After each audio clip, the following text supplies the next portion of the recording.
La Valle dei Templi ha fatto da cornice alla festa e non ci poteva essere sito migliore per celebrare l'anniversario di fondazione dell'Arma dei Carabinieri.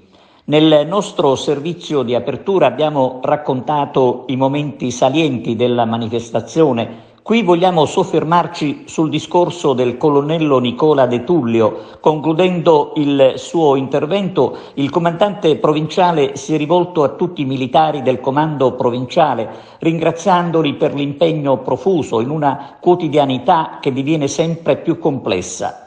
Ai rischi di essere oggetto diretto di violenze, ha affermato il colonnello De Tullio, purtroppo testimoniato da diversi militari feriti in servizio anche nella nostra provincia, si aggiunge la difficoltà di essere chiamati a prendere decisioni istantanee, spesso in situazioni critiche.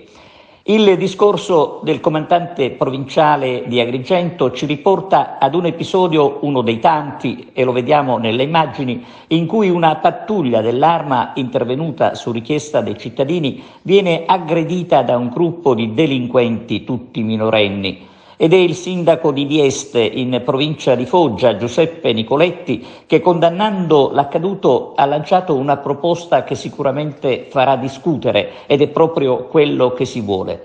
Le forze dell'ordine, ha detto il sindaco di Vieste, non sanno più cosa fare, come fare per non trovarsi sul banco degli imputati.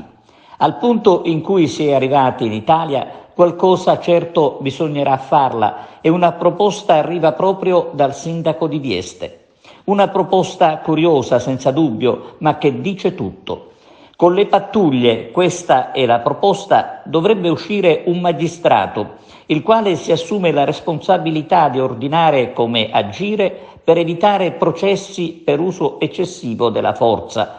Secondo me, conclude il sindaco pugliese, se il magistrato si prende qualche pugno dai balordi e qualche calcio, non credo che sarà più tanto garantista.